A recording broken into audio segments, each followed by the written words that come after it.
Howdy, folks. So, a couple days ago, I was rummaging through some of my mom's old things that she had left behind here at the house, and I found a buttload of trade paperbacks. I'm just going to insert a quick clip for you. So, I thought it would be fun if you and I would sit down together, hang out, and read some of the synopses of these books and see if, I don't know, if any of them sound interesting enough to actually read. But before I get to that, hey, my name is Frank. Welcome back to my channel where I do talk about all things bookish. So I'm going to be sorting these in 3 different piles. The first pile is going to be an absolutely not, like, no way, I don't want to read this. This does not sound interesting for one reason or another, and kind of tuck them away somewhere else where I'll probably never look at them again. The next pile is going to be my maybe pile, which is more like, this sounds interesting enough that I could see myself maybe reading this at some point. I just don't know when I'm going to get to it. And that pile is going to be placed on my bookshelves in my bedroom. And then, of course, the third pile is going to be, yes, I do want to read this. Something about this is intriguing enough that I'm willing to put it on my physical TBR bookshelf, which is what all those books are in the back there. So yeah, so that's how I'm going to be kind of divvying these up.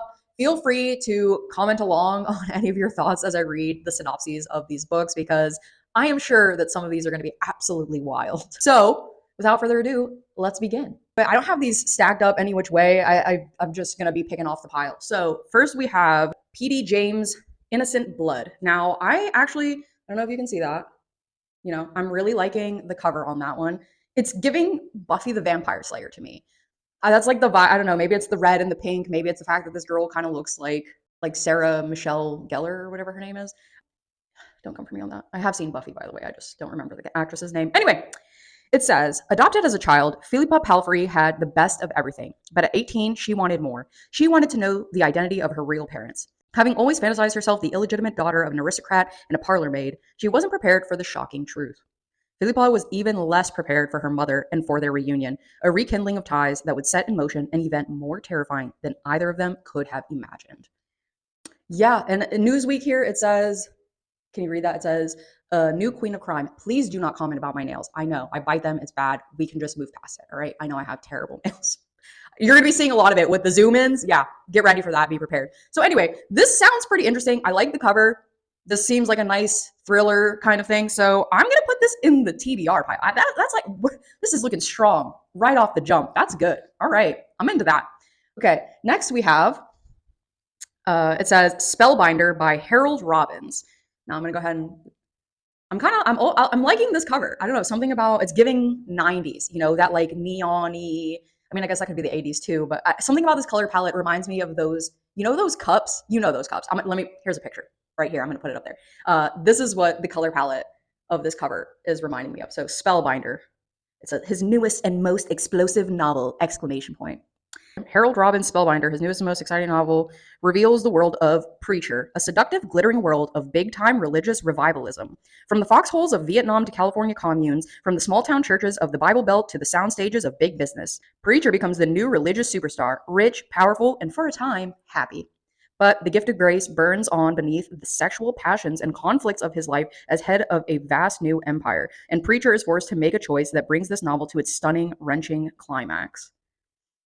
Okay, I'm not sure about this one. This is, I don't know, what do we think, guys? Does this sound like some, I mean, I'm not big into religion. Like, I don't read a lot of books with religious themes, but I don't know. Something about this, I feel like it could be a fun thriller, or maybe it could also, like, I'm getting gay vibes. Is anybody else getting gay vibes that he's like maybe actually gay? It says, but the gift of grace burns on beneath the sexual passions and conflicts of his life as head of a vast new empire. So I'm going to put this in the yes. I'm going to put this in the actual physical TBR shelf because I kind of want to see what that's about. Next we have John D.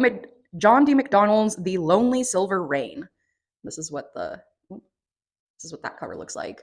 So Travis McGee is back in, what a name. Wow, Travis McGee. Back in action, and he is in fine form. What a treat. Oh, this is a review from the San Diego Tribune, excuse me. Smart, honest, tough, but very tender. John D. McDonald's. I'm sorry. Okay, that's fine. Anytime someone's name is McDonald, I literally just think of this scene. Pop it on, because it's definitely a rule, and they're not going to let you inside without it. It's been so long, it's probably not even my name legally anymore. You're going to have to pop it on. Okay.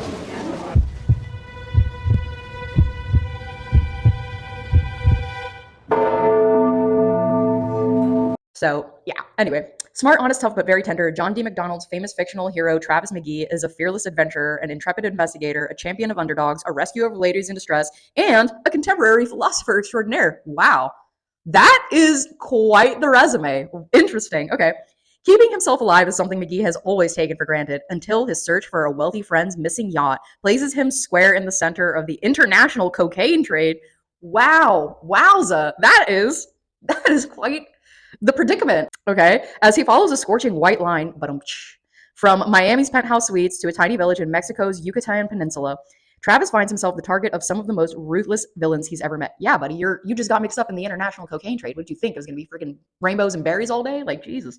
Anyway, pressed into contemplating for the first time his own mortality and jolted into taking stock of his life, Travis McGee discovers amid all the danger the astonishing surprise behind the cat-shaped pipe cleaners someone is leaving at his door. The cat-shaped pipe cleaners? Like these things? Okay. This is Vintage McGee in a novel that confirms John D. MacDonald's reputation as one of the greatest storytellers of all time. Wow, that is quite a claim. One of the greatest storytellers of all time?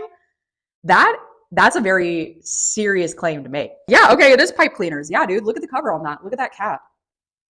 They are talking about pipe cleaners. That's crazy. Okay, I don't know. Part of this seems really hokey. I mean, I'm surprised that it took for him to get mixed up in the international cocaine trade to contemplate for the first time in his life his own mortality. That is giving man-child to me. But, I don't know, making the claim as one of the greatest storytellers of all time, this is going in the maybe pile because I feel like that's quite a claim to make. One of the greatest storytellers of all time. Okay, next we have Emma Drummond, That Sweet and Savage Land. And then we have a picture of two white people, probably British or American, and then that looks like that could be in India. Not gonna lie, people, I'm not loving the title of this. This is definitely giving racism. And before you get in my comment, oh my god, it was written in a different time. Yeah, I'm pretty sure calling non-white people savages has been racist the whole time. Okay. Anyway, so let's see. A treacherous love in a land of turmoil. All right. When Elizabeth Delacourt marries her husband William, she does not expect a life of adventure and color, but she hasn't bargained for the days of mindless boredom spent with female in-laws while her husband joins his troops in India. Okay. Then, while out riding one morning, she meets a man who changes the course of her life forever. Witty, intelligent, and debonair John Stavenham stands for the exact opposite of Elizabeth's dull and dreadful existence. She is instantly drawn by his vitality and falls hopelessly in love. Okay. But John must return to his regiment in the same far-off continent as her husband. Unable to bear the drab life in England any longer, Elizabeth travels secretly to India and finds a country shaken by mutiny and bloodshed. Yeah, that's typically what happens when you colonize a people for hundreds of years. Anyway, this, however, is only the first of many startling discoveries she is to make in her quest for love through a war-torn land. That is a very nice way of saying that England colonized the fuck out of India for hundreds of years. I think it's pretty. I don't think I need to explain. This is going in the no pile, right? Do I have to explain why, or can we all just agree that that's going to be a no from me? I'm looking at this pile, man. I don't know that I'm going to be able to get through all of them. Now, the next I have is The Exorcist, a novel by William Peter Blatty, and I think that was a movie, right? Pretty sure a very famous one. Yeah, and to the point where it's like a supernatural detective story. Let's see, does it have any actual... Yeah, these are just a bunch of reviews from the Cosmopolitan, Publishers Weekly. Yeah, so I'm guessing this is just basically the book from which the movie was adapted from. So I haven't seen the movie and I haven't read the book. I'm going to go ahead and put this in the yes pile. I think that's pretty fair, right? Don't know too much about it. I think it's cool, so we're just going to go do that. Next, we have Tom Clancy's Op Center, Line of Control, created by Tom Clancy and Steve Pieczenik. That seems like a very Polish last name. I can't pronounce that. Written by Jeff Rovin. Who is Tom Clancy? What is this? Okay, I've heard the name, but I don't know what is that. Is it anyway? So it's a mission that only Stryker, the military arm of Op Center, can handle. Capture an Islamic cleric who is stirring up a rebellion against the Indian government. But when the border between India and Pakistan erupts, the Stryker team gets caught in the crossfire. Now, America's most proficient covert team is trapped in a full-fledged war. Their fate rests in the hands of a devious double agent whose own agenda is unknown, a man who could just as easily sell them out as set them free. And then a review of this is a powerful profile of America's defense, intelligence, and crisis management technology. Tom Clancy's Op Center is the creation of Tom Clancy and Steve Piechnik, inspiring this and other gripping novels. This seems like American propaganda to me, so this one's going to be a no for me. Yeah, putting that one in the absolutely not pile. That can go away. Next, we have Nora Roberts, The Villa, first time in paperback. This is what the cover looks like. A bit boring, I think, right? Nothing too interesting. And then it's just, oh my God, my mom got this for 79 cents. Yeah, nice. Okay, so the back of the book doesn't say what it is. It says #1 New York Times bestselling author Nora Roberts exposes a proud family's deadly secrets in this passionate tale of two rivals who, while toiling in the lush vineyards of the Napa Valley, discover that they have much to learn from each other and about themselves. And then we have just a bunch of praise for this novel, a bunch of other books that she has written, and then it just begins. So I don't know. I kind of like this one. I kind of feel like I could read something like this. I'm not like a big romance person, but this sounds like it could be a romance, the rivals and everything like that. So this is going to go in the maybe pile. This is going to go on my bookshelf in my bedroom that maybe one day I will actually get to it. Next, we have Anne Rivers Siddons, Nora Nora. And this is what the cover looks like. Oh, can you see that? Yeah, so this is what the cover looks like. And it says, at 12, Peyton McKenzie isn't ready to share her widowed father with anyone, let alone Nora, her redheaded cigarette-smoking cousin, who just rolled into town behind the wheel of a pink Thunderbird. Okay, 12 years old. All right. Let's see. But her father seems to like Nora, and she does make for a good conversation with her friends at the Losers Club. And prim Aunt Augusta hates her, which means she can't be all bad. In fact, maybe Nora is just what quiet Lytton, Georgia needs this summer.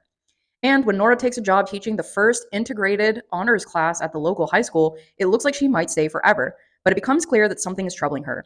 Peyton knows it's more than the local gossips who don't like Nora's unsouthern ways. When the shocking truth comes to light, it will stun the small, segregated town and, more importantly, teach Peyton a lesson she will never forget about love and its enormous cost. If you read just one classic beach book this summer, let it be Nora Nora. This is a beach read? Learning about segregation and reading about it as a beach read? I don't know. This seems more like a historical fiction or something like that. I'm intrigued by this only because I would like to see the handling of the way that this character is presented, as far as, she's teaching the first integrated honors class at a local high school. This is a segregated town in the South. Nora's coming in with her unsouthern ways. I'm actually kind of intrigued by this one. So this is also going to be put in the maybe pile. Like, I would like to see how that's handled. Next, we have, this is probably a romance, Empire of the Heart by Jasmine Craig. And this is what this cover is looking like. Okay, let's see. So, in a land of great beauty and intrigue, their fates were forever intertwined. Strong start. Lucinda was beautiful and free-spirited, an English lady ruled by her passion, yet innocent in the ways of love. Okay. Rashid was dark and mysterious, an Indian trader who, what is with these people's obsession with Indian men? Is this some weird fetishization or something? I don't know. Okay, anyway. Rashid was dark and mysterious, an Indian trader who lived by his courage and wits in a world fraught with danger. Crossing the merciless desert sands of Afghanistan, Lucy was kidnapped and enslaved by the brutal Khan.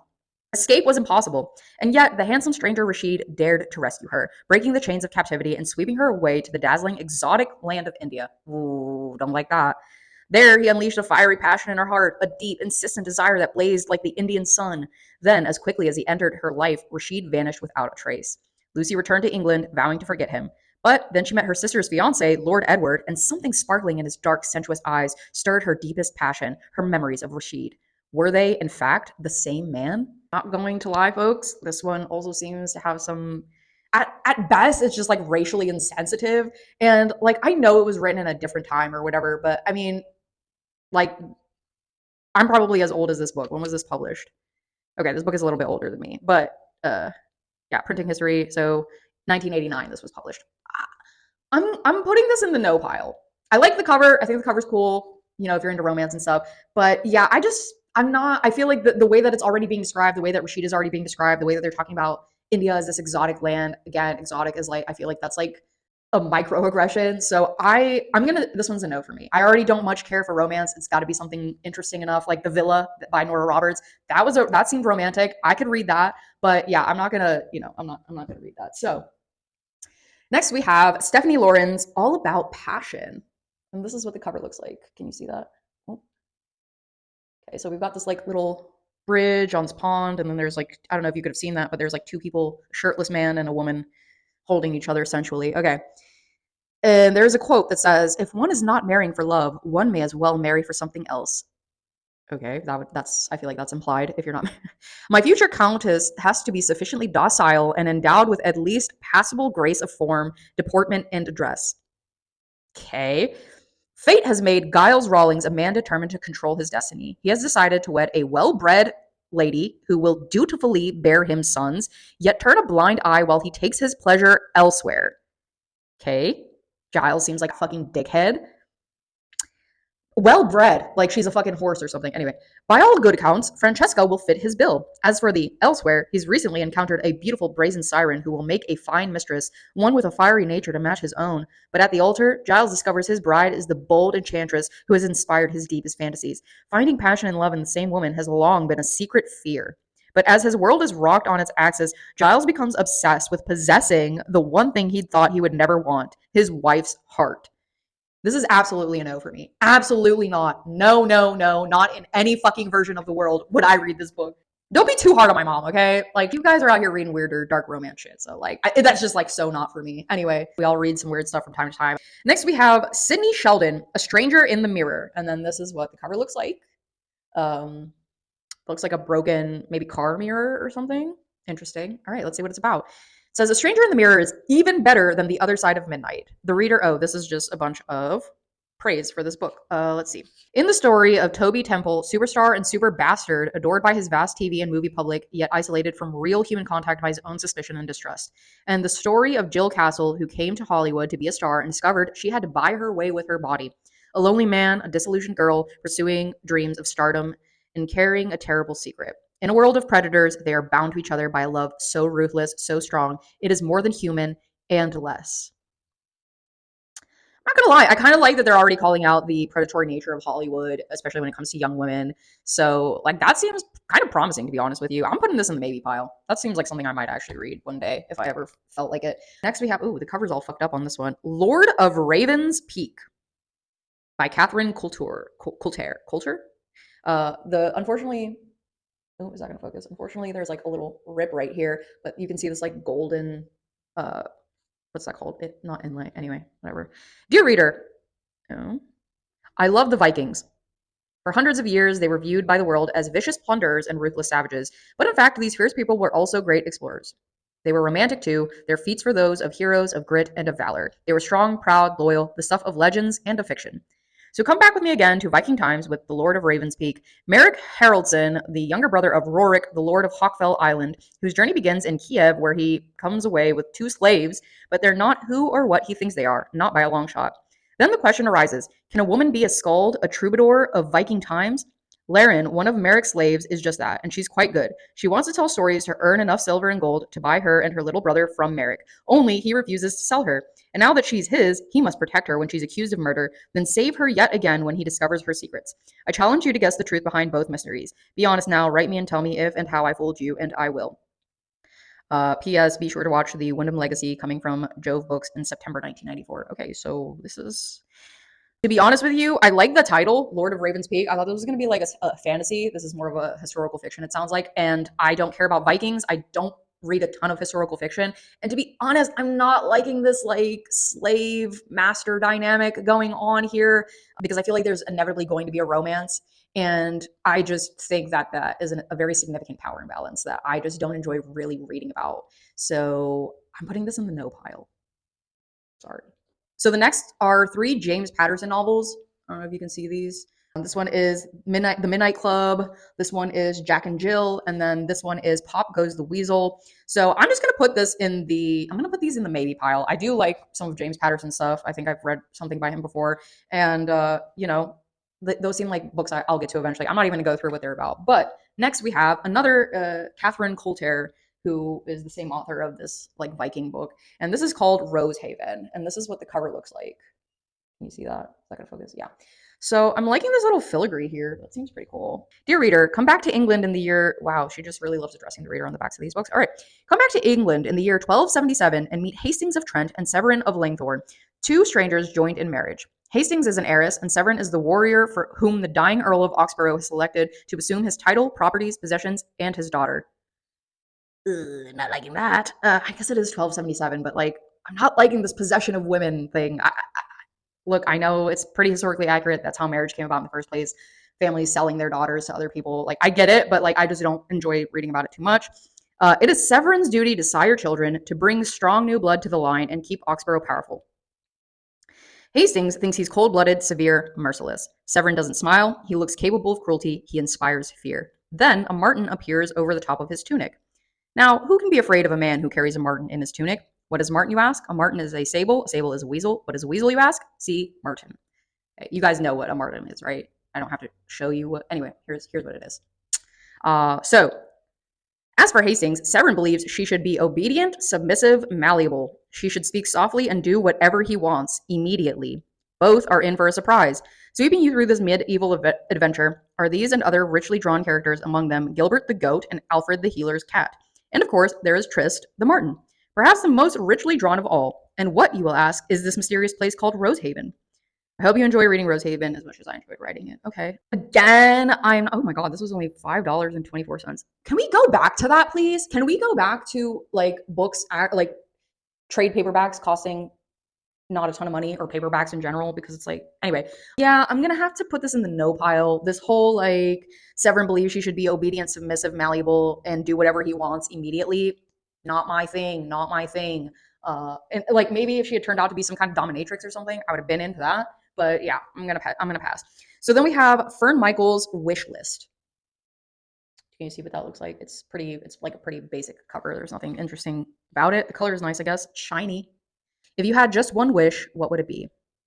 A brilliant career, 2 adoring husbands. None of it is enough to erase the memory of Ariel Hart's one true love. Back when she was plain, starry-eyed Aggie Bixby, a dark-haired boy touched her heart, then vanished from her life. Okay, so she has 2 husbands, as in like she got married and then divorced and then married again, or polygamy is happening. If it's a polygamy situation, that sounds interesting. So she does something shocking and outrageous. She sells her house and leaves Hollywood for Chula Vista.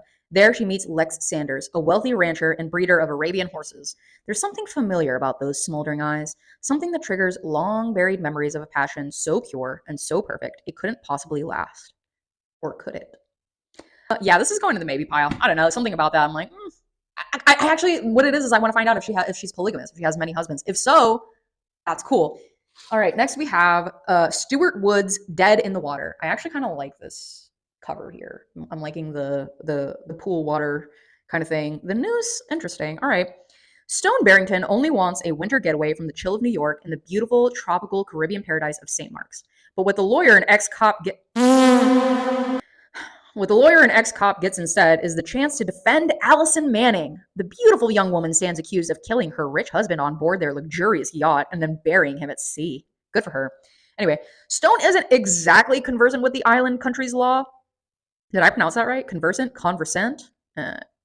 Anyway, but this much is clear to him. Allison is being railroaded by the perverse sense of justice of a prosecutor who will do anything to stay in office. Donning the robe and wig of a British barrister, Stone does everything he can to save Allison, from publicizing the case all over the American press to conducting the kind of smart, tough investigation that money can't buy. Just when he has the jury in the palm of his hands, a shocking reversal of fortune changes everything, and what was once a sure thing begins to look a lot like a death sentence. I don't know. Something about this is not, like, it's not totally gripping me. Like, I'm just not interested a lot in what's happening. I don't like the fact that he dresses up like a British barrister is fucking hilarious to me. We'll put this in the maybe pile, man. Fuck it, whatever. Maybe I'll get to it one day. No promises, but we'll try, right? 2, 4, 6, 8, 10. We have 11 books left. All right, I think we can do it. So next we have Catherine Kay's Legacy of Passion, and there's 2 women on this cover. Legacy of Passion. Let's see what this is about. Okay. Her secret from the past unlocked the door to her future. Venice, 1819. Contessa Allegra di Rienzi. Sorry, this is like scratched out a little bit. This paperback has seen better days. Can you see like the spine of this? Anyway. Contessa Allegra di Rienzi, young, innocent, unhappily married. She gave her love to Lord Byron, scandalous, irresistible English poet. Their brief, tempestuous affair led her with a shattered heart, a few poignant mementos, and a daughter he never knew about. Boston today. Allegra Brent, modern, independent, restless. She learned the secret of her ancestor and journeyed to Venice to find the de Rienzi heirs. There she met the handsome, cynical, blood-stirring Conte Rinaldo de Rienzi and brought full circle the passionate romance begun in Venice so long ago. Damn. I was really hoping it was going to be some bisexual action happening. Yeah, this is going in the no pile. I'm sorry, I just don't care about romances all that much like that. And there was nothing about that that seemed interesting enough that I would like check it out anyway. So next we have, ooh, okay. Ooh, what is this? I like this sticker thing. All right. Betty Brooks, Heart of the Mountains. And this is the cover. And then I don't know if you can see this like little sticker thing, this like shiny sticker, but I don't know. That sounds kind of cool. I was expecting more Fabio covers, man. I'm just not getting the Fabio covers like I was hoping. Okay. He wasn't leaving without her. Danielle Tucker was angrier than a trapped polecat the day dark-haired, dark-eyed Adam Hollister rode on to her Ozark farm. Claiming that some old mountain man needed her help, Adam threw her into his horse's saddle and carted her off toward Texas. Danny wasn't about to be kidnapped without some serious kicking and screaming. Yet, as the days and nights went by on the perilous trail, she found herself drowned into the sensuous embrace of this tall, broad devil, whose masterful caresses were turning Danny's raging anger into searing desire. Adam never would have guessed that the Danny Tucker the old mountain man had sent for was a woman, let alone a honey-haired, blue-eyed spitfire. Adam didn't know why it was so important. He fetched the chit, but he owed the old man. Okay. Is that a slur? Anyway, if it is, I'm sorry. I'm gonna look it up after I'll bleep it out if it is. I'm gonna look it up after this. I don't like that word though. Anyway, trouble was, Danny was wilder than an unbroke filly and more ornery than an angry mule. Love this comparison to animals. That's great. Adam had to find a way to tame her on this rough trail, and since every inch of her spirited, sweet-smelling skin tempted him something fierce, he figured making slow, passionate love to her would be no hardship for him at all. Wow. That is quite the synopsis. I'm not into kidnapping, sorry. I know some people like stuff like that. That's cool. This is a no for me. Although I regret it because I really like the sticker. I really wish I cared about that. That's a no though. Next we have Patricia Coughlin's Some Like It Hot. Okay. Oh my God, is that Sigourney Weaver? Dude, check out this cover. Does that, hold on. Why is that focusing on my dog? Does that look like Sigourney Weaver to you? Check it out real, like, closely. Okay. Reclusive Jennifer Graham kept her nose in her ledgers until she became the reluctant star witness against an illegal adoption ring. Terrified of notoriety, uncertain of the truth, she hot-footed it to Brazil and suddenly found herself kidnapped by a mysterious stranger. Why had raven-haired Dominic Lino imprisoned her in a luxurious Copacabana condo? Say that 5 times fast. Dominic wanted revenge against the man Jennifer could incriminate, and she was going to be his bait. Meanwhile, though, how would he pass the time with his bewildered hostage? To his amazement, the pulsing beat of Rio soon transformed prison into paradise and turned his bashful bookkeeper into a femme fatale, eager for his heated embrace. I know I just said I'm not into the whole kidnapping thing, but this is going in the yes pile. Actually, I don't know if it's the Sigourney Weaver lookalike on the cover. I don't know if it's because it is like less than 300 pages, or if it's the fact that like it has to do. I'm interested in this illegal adoption ring storyline here. I'm interested in them like putting a bad man. You know, Dominic and Jennifer don't like this guy that's running the adoption ring, so this is going in the yes pile. This is going to be on my TBR. I want to read that. Then we have Shirley Conran's Savages. And then there's a lady in a bikini with a gun, I think, that looks like it has a silencer on it. Is that what? Oh, no, that's a hunting knife, I think. Actually, I don't know what the fuck that is. You tell me. What does that look like to you? I don't know. Anyway, Savages. Ugh, don't know. I don't know if I'm loving the title of that. Let's see. So it says, they are rich, pampered executive wives, 5 beautiful women surrounded by glamour and luxury, until, on a remote South Sea island, they are suddenly thrust into an adventure that arouses their raw, untamed emotions, the passions of the wildest savages. I don't love that. I do not love that word. I don't know. I feel like there's going to be lesbian action in this, though. And it doesn't seem to have anything to do with any indigenous communities or any exotic lands or anything like that. Yeah, this is going in my maybe pile. That's going to, I'm hoping for lesbian action. Next we have Love's Glorious Gamble by Dana Ransom. And this is what the cover looks like. I'm liking the color palette. There's the swan thing. Gloria Daniels was prepared for adventure. Her first trip away from home was bound to be exciting, but nothing could have matched the true thrill that coursed through her young body when she first spotted Sterling Calder. He may have had a reputation as a gambler, but he was like no man she had ever seen before. He walked with an elegant grace and carried an air of sophistication that drew Gloria into his spell. All she wanted at that moment was to experience his embrace, to feel his warm lips against her own, to have him sweep her off of her feet for a night of unbridled ecstasy. Sterling Calder made his living by making decent men part with their hard-earned money. A gambler and a rogue, Sterling did his job without thinking of the consequences, at least until he met Gloria. Her soft gray eyes appealed to his only weakness, the desire to protect the innocent beauty from the dangers of the world. All he wanted to do was run his fingers through her flaxen curls, to caress her with a passion that knew no bounds. Making Gloria his own would be a risk, but for a night in her arms, he was willing to chance it all in. Love's glorious gamble. Yeah, this is gonna be a no for me. I don't care about that at all. There's nothing about that where I'm like, maybe, no. Now we have, Joe Goodman's Passion's Sweet Revenge. And we have that like interesting sticker again. Let's see if you can. I like that sticker a lot. So, and I'm loving the pink, super loving this. I actually kind of want this on my shelf just for how pretty it is. Some things never change. The name on the playbill at Wallach's Theater said Katie Dakota, but for Logan Marshall, no amount of face paint would disguise the unforgettable beauty of Mary Catherine McCleary, the girl who'd betrayed him during the war. Okay, what war? Anyway, she was a fine actress, all right. Even now, he could remember how convincingly she'd played the role of an eager innocent under his kisses just before he'd felt the rifle at his back. This time, Logan would make sure they finished what they started, and that she wasn't pretending when she shuddered with pleasure under his exploring touch and moaned with ecstasy in response to his forceful possession. Yeah, I'm not even reading the rest of that. That's absolutely a fucking no from me. No way. No way. No, thank you. Next, we have Sam Llewellyn, Riptide. Okay, I'll show you the cover really quick. I don't know what's happening here, but what is it? Do you see that his last name? There's two L's twice. Anyway, that's an interesting last name. So Llewellyn knows the sea, yachting, treasury, and knows how to spin them together. Okay, that was from the Chicago Tribune. It says, it was supposed to be Mick Savage's salvation, a commission to build the Ark and Seal for his old friend, France's celebrated sailing star Tybalt Ledoux.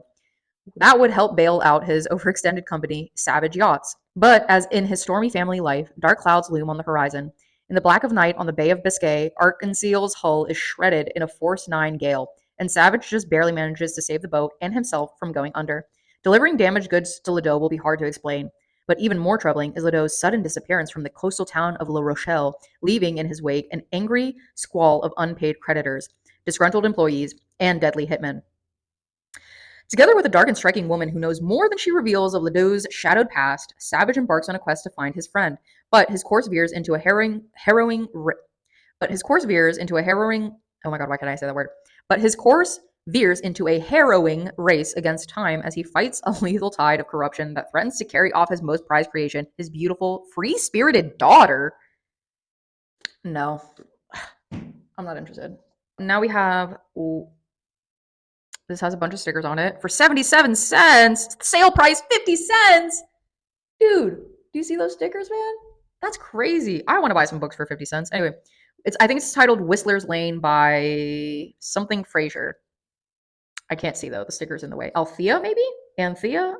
Anyway, when Sophie left her arrogant, willful lover, Jake Peterson, to care for her invalid aunt, holy fuck, she realized their romance was finished. But in the charming little village of Pendlemere, Sophie soon forgot her sorrows, for fate had thrown her into the arms of a dark, handsome stranger, the man Sophie knew she was destined to love. Yeah, this is gonna be a no for me. I'm sorry. I can't get over the use of the word invalid there. Anyway. Sensations by Virginia Carey. I don't know that I like this cover. This is really a little bit too realistic for me. I kind of like the old school ones where they're like, I don't know, like not cartoons, but this is just a picture of two people, man. Two men, one woman, caught in a struggle of power and passions. From intimate Paris bistro to dazzling New York night spots, she had looked for love's fulfillment, and now two glamorous, sensual men fought to possess her any way they could. Jessie, a vibrant, savvy beauty with a fabulous career at a top Manhattan magazine. Sex and the City, anyone? Anyway, her heartbreaking choice was between the arrogantly handsome man she had waited for so long, big, and the lover who could show her ecstasy's heights. Jay, a media power broker controlling TV's most profitable movie channel.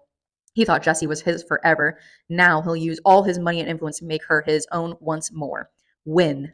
That's literally his name, W-I-N. Maybe, Winston? I don't know. Win. A recklessly attractive young actor seeking fame. He knew how to probe the deepest places of a woman's desire, but he was hiding a dark secret as he reached out for Jessie with a dangerous, exciting love.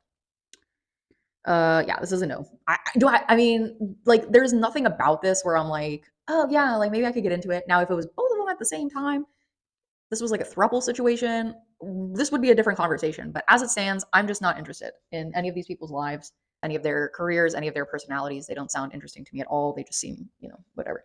Next, we have Giovanni Verga's The House by the Medlar Tree, a new translation. Oh, a Signet classic. Okay. The Signet classic. Oh, here's it. Sorry. Here's the cover. You want to see what that looks like? Ooh. So it says, this Signet Classic Edition presents the first complete English translation of The House by the Medlar Tree. Anticipating such writers as Joyce, Faulkner, and Henry Green, Verga tells the story through the varied voices of his characters, the inhabitants of a poor Sicilian fishing village. With vivid immediacy, these voices, magnificently individualized and dramatically juxtaposed, recreate the comedy, the irony, and the abiding tragedy of existence in a work that gives artistic form to a profound vision of human destiny. As Raymond Rosenthal writes, its theme is the harsh, age-old theme of the meaning of work and the dignity of human striving and suffering. Verga has rediscovered in poverty and hardship an ancient rhythm, a sorrowing lyricism, and epic intonation. When D.H. Lawrence first discovered Verga, he could find only one word adequate to his primitive depth and power: Homeric. Yeah, I mean, this is a yes for sure. Just because I like classics. I have a bunch of classics over there on my TBR, and I'm always going to want to read classics, even if they're not great. So far the yes pile is only 1, 2, 3, 4, 5 books. That's not looking great. But this is the last book, and it is titled Love's Perfect Island by Rebecca Swan. And here we have the cover here. She's wearing binoculars, and I see some birds in the background. I'm guessing this has to do with bird watching somehow. Anyway, Love's Perfect Island.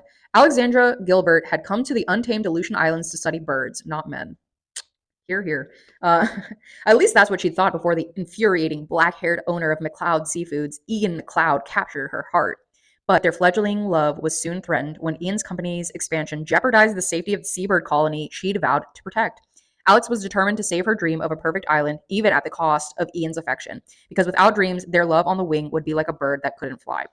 Sure, this is going to go in the yes pile because she's determined to save her dream of a perfect island, even at the cost of Ian's affection, which means I feel like this woman's going to stand on business. And I am always a fan of that.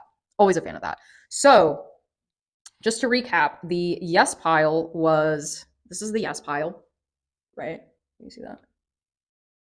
So, we got some good books there. And then the maybe pile these are all the books that are going into my bedroom bookshelves. I'm not even gonna try to pick up the no pile because there's like way more and it's all the way up there. But all right, these are some good finds, man. I don't know. Do you guys have any old trade paperbacks that your parents have left behind or that are like tucked away somewhere? I found these completely by accident. So I was like really excited to see what was going on. Like as a kid, I remember my mom having just bookshelves of all these paperback novels and just like my mom is a huge reader. But she left a lot of her books here. So I'm excited to dive into some of these books. I don't know when I'm going to get to them. Can't make any promises because my TBR, both my physical, my digital, is just fucking insane right now. It's so many books. I don't know why I do this to myself. Anyway, let me know. Have you read any of these? Any of the books that I've gone through? Would you read any of these? Did any of them sound interesting to you? I don't know. Let me know in the comments. And I'll see you guys next time. Bye.